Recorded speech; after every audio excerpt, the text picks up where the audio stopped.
casa y yo te buscaremos, te adoraremos. Mi familia y yo hemos decidido servir a nuestro Dios. Buenas noches, bienvenidos a Tiempos de Familia. Todos los jueves a las 7:30 de la noche tendremos este tiempo para compartir en familia allí en nuestras casas y podamos nosotros decir como Josué, mi familia y yo hemos decidido servir a nuestro Dios.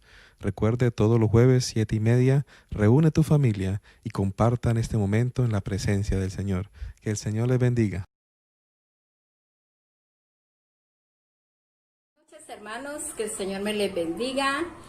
Tengo el privilegio en esta noche de compartir con ustedes este tiempo de familia. Y vamos a la palabra en Deuteronomios capítulo 6, versículos 6 al 9. Dice la palabra así: y estas palabras que yo te mando hoy estarán sobre tu corazón, las repetirás a tus hijos y hablarás de ella estando en tu casa, andando por el camino, al acostarte y cuando te levantes. Y las atarás como una señal a tu mano y estarán como frontales en tus ojos, entre tus ojos. Y las escribirás en los postes y en las puertas de tu casa. La palabra del Señor en esta noche, o el Señor le da esta palabra a Moisés para que él se la transmita al pueblo de Israel. Y el Señor dice: estas palabras que yo te mando hoy estarán sobre tu corazón. ¿Qué quiere decir esto? Que la palabra debe estar en nuestro corazón. Debemos estar alimentados de la palabra de Dios. ¿Para qué? Dice que para que las repitamos a nuestros hijos. Mire qué gran legado nos ha dado el Señor, de que nosotros somos los responsables de darle la palabra a nuestros hijos, de repetirle la palabra. También dice que para que la hablemos en la casa, en nuestra casa. Nuestra casa debe estar cimentada en la palabra de Dios. En nuestra casa el lenguaje que debemos hablar es la palabra de Dios. Por otra parte dice que también andando en el camino, o sea que donde nosotros vayamos, la palabra de Dios debe ir en nosotros, debe fluir en nosotros, también en nuestras casas. Si nosotros estamos llenos, si nuestro corazón está lleno de la palabra va a fluir fácilmente en nosotros donde quiera que estemos. También dice que la palabra debemos también atarla a nuestras manos como señal, y que debe estar como frontales entre nuestros ojos. ¿Qué quiere decir esto? Que además de estar grabada en nuestro corazón, también debe estar en nuestra mente. Debemos nosotros estar llenos de la palabra de Dios y llevarla donde quiera que vayamos, sino que también nuestra casa debe estar llena de la palabra de Dios. Dice que debemos hablar, el lenguaje de un hogar cristiano debe ser la palabra de Dios. Entonces, si nuestra casa está llena de la palabra, si nosotros hablamos la palabra como Dios nos manda, es por eso que cuando hay personas que llegan a nuestra casa y dicen: uy, esta casa se siente algo diferente, en esta casa se siente una paz. Entonces, ¿por qué? Porque la presencia de Dios reposa en nuestras casas. Dice que las escribirás en los postes, en las puertas, y que la presencia de Dios debe inundar nuestros hogares. En el versículo 12 el Señor hace una advertencia y dice: cuídate de no olvidarte de Jehová, que te sacó de Egipto, de tierra de servidumbre. Cuídate. ¿Y por qué el Señor nos hace esta advertencia o le hace esta advertencia al pueblo de Israel? Porque el Señor nos conoce. El Señor sabe cómo somos nosotros y el Señor también conocía cómo era el pueblo de Israel. El pueblo de Israel sabemos que estaba en un estado de esclavitud.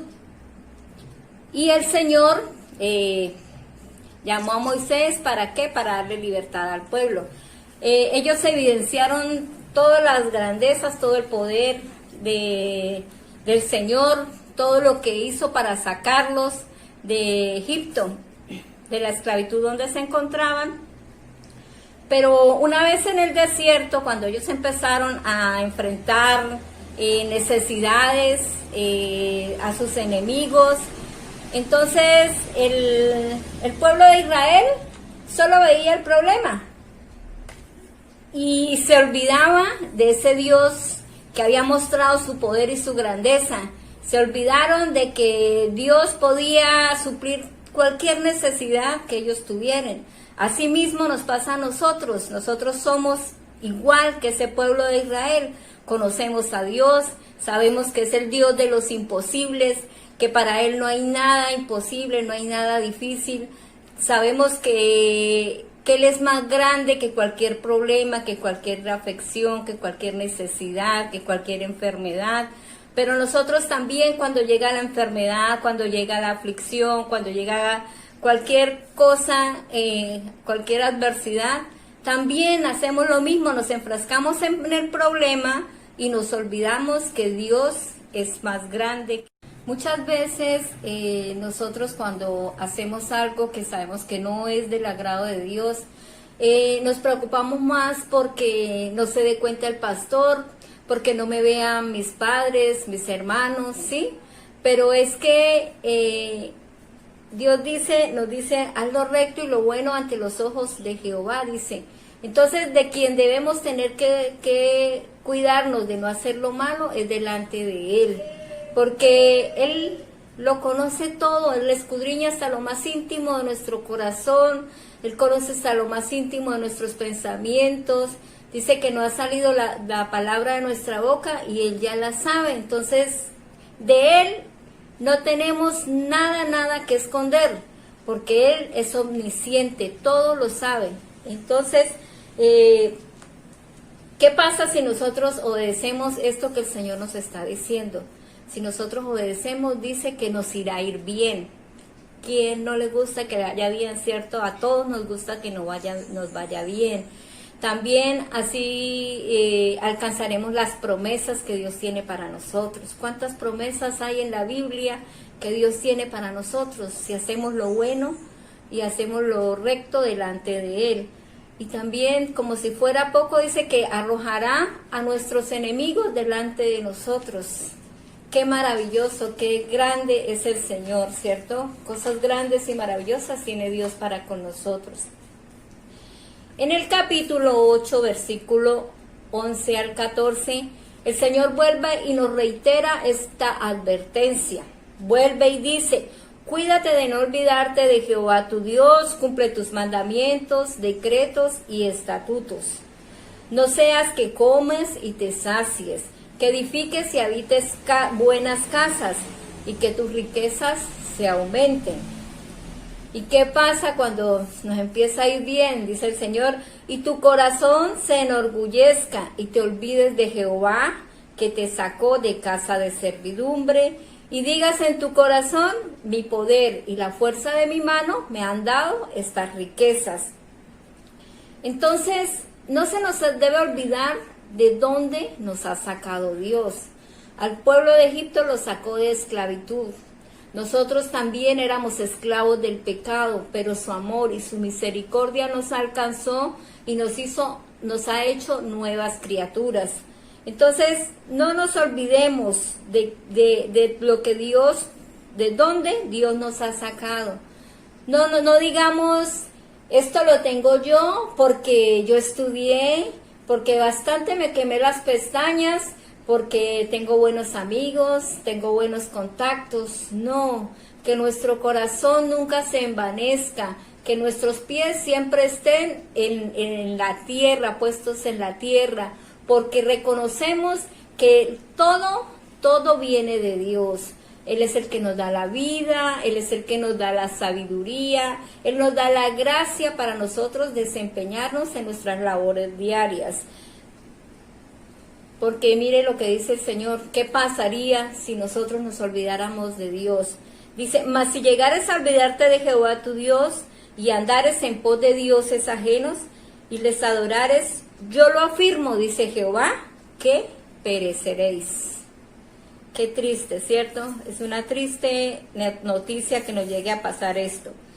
El pueblo de Israel era un pueblo que era muy fácil a adorar otros dioses, conocían otros pueblos y se iban en pos de los dioses de los otros pueblos, y quizá nosotros digamos, yo no voy a adorar otro Dios, yo sé que Dios es uno solo y yo sé quién es Dios y solo a Él lo voy a adorar. Lo que pasa es que nosotros, nuestros dioses no son dioses de madera, de mármol, no son estatuas. Los dioses de nosotros son el amor al dinero, es nuestro mismo trabajo, nuestros amigos, las diversiones, lo que nosotros hagamos para todo lo que nosotros hagamos, todo lo que nosotros pongamos antes que Dios, eso se convierten en ídolos y dioses a quien nosotros adoramos. ¿Por qué? Porque le damos el lugar que le debemos dar a Dios. El primer lugar es para Dios. Y si nosotros dejamos de darle el lugar a Dios por hacer otras cosas, esto es los ídolos que nosotros ahora tenemos.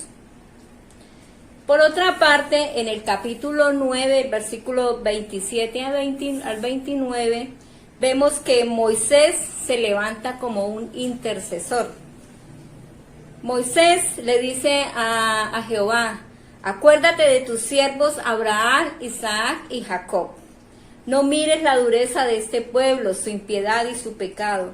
No sea que digan los de Egipto, por cuanto no pudo introducirlos en la tierra que les prometió, o porque los aborreció, los sacó para matarlos en el desierto.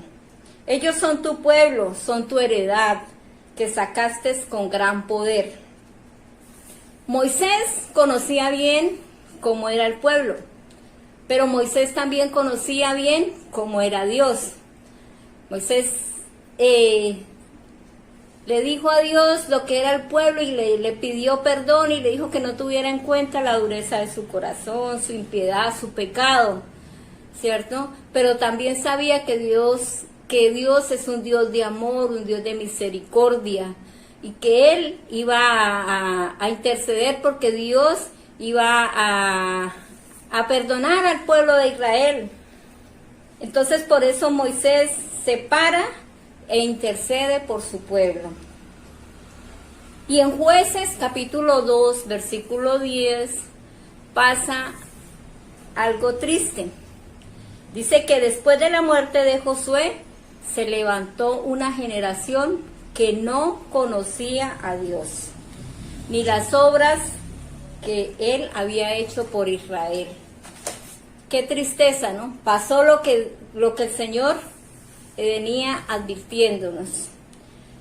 Entonces, como al inicio lo vimos, cuando Dios empieza a hablar y dice que debemos repetir la palabra a nuestros hijos, es porque Él nos ha delegado esta función o este legado únicamente y exclusivamente a nosotros los padres. Nosotros los padres somos los responsables de repetirles, de instruir a nuestros hijos en la palabra.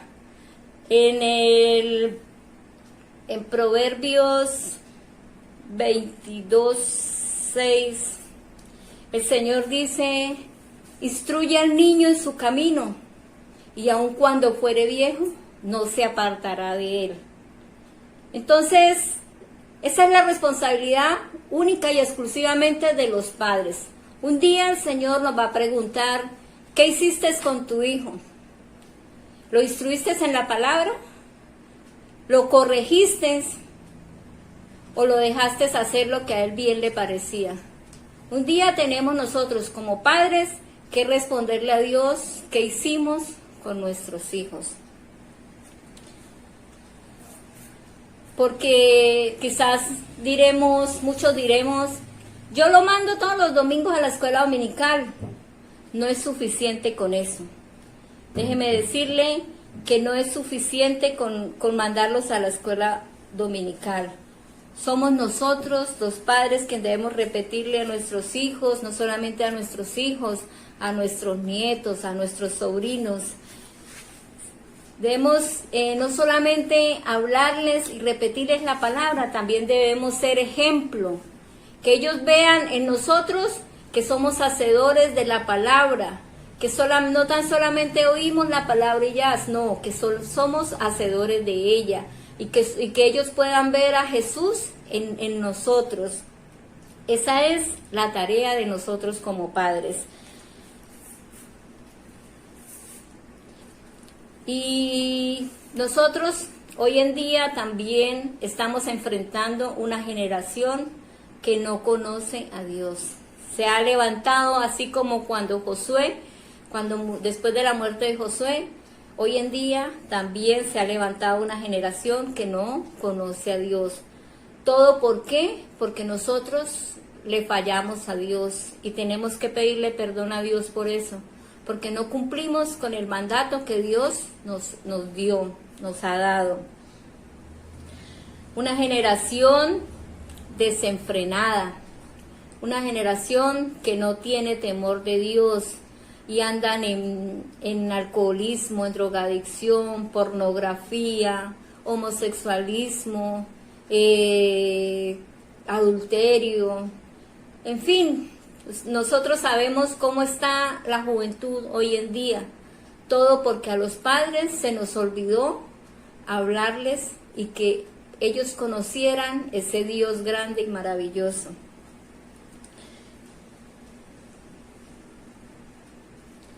Pero también hay una buena noticia, que Dios es el Dios de ayer, de hoy y por los siglos. Y ese Dios que tuvo misericordia con el pueblo, ¿cierto? Ese Dios que amaba a su pueblo, Dios también nos ama a nosotros y ama a nuestros hijos. Entonces, por lo tanto, no es tarde. Primero que todo debemos pedirle perdón a Dios porque le fallamos. Y debemos interceder ante Él por nuestros hijos. Debemos levantarnos como Moisés se levantó y clamó a Dios por misericordia para el pueblo de Israel. Asimismo, debemos nosotros levantarnos y clamar por nuestros hijos, por la misericordia de Dios.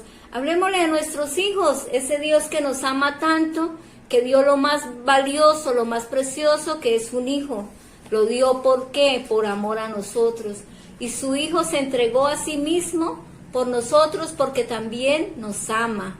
Ese Dios que murió por nosotros, por nuestros pecados, lo que teníamos que pagar nosotros, Él lo pagó por amor a nosotros, para darnos salvación y vida eterna. Entonces, hablemosles, digámosles a nuestro Hijo esa maravillosa obra redentora de nuestro Señor Jesucristo, y que aún ellos, la misericordia de Dios los puede alcanzar. Ora por tus hijos, no te canses de orar, ora por ellos todos los días pide la misericordia de Dios sobre ellos. Pídele a Dios que sus corazones sean corazones sensibles, que sus corazones se vuelvan a Él. Que nuestros hijos, nuestros nietos, nuestros sobrinos conozcan a ese Dios. Levantémonos e intercedamos. Es tiempo de hacerlo. Levantémonos e intercedamos. Declaremos sobre nuestros hijos la palabra de Dios. Declaremos sobre nuestros hijos bendición. Declaremos que nuestras próximas generaciones serán generaciones bendecidas por Dios, serán generaciones apasionadas por Dios, generaciones que amarán a Dios y le servirán con todo su corazón, que de nuestras casas, de nuestras próximas familias, saldrán esos apóstoles, esos profetas, esos evangelistas, esos pastores, esos maestros. Nuestras próximas generaciones cambiarán el rumbo de esta generación, porque ellos también más adelante tendrán que hablarles a sus hijos y a los hijos de sus hijos de ese Dios grande, maravilloso y poderoso que nosotros tenemos. Que Dios me les bendiga, no te canses de orar por tus hijos, ora por ellos. Es tiempo de orar por nuestros hijos. Que el Señor bendiga y guarde nuestras familias, nuestras casas, nuestros hijos. Y que la gente pueda conocer a nuestro Dios, ese Dios que es un Dios vivo y es un Dios real. Que el Señor me les bendiga, que el Señor me les guarde y que tengan una noche de bendición. Mi casa es yo.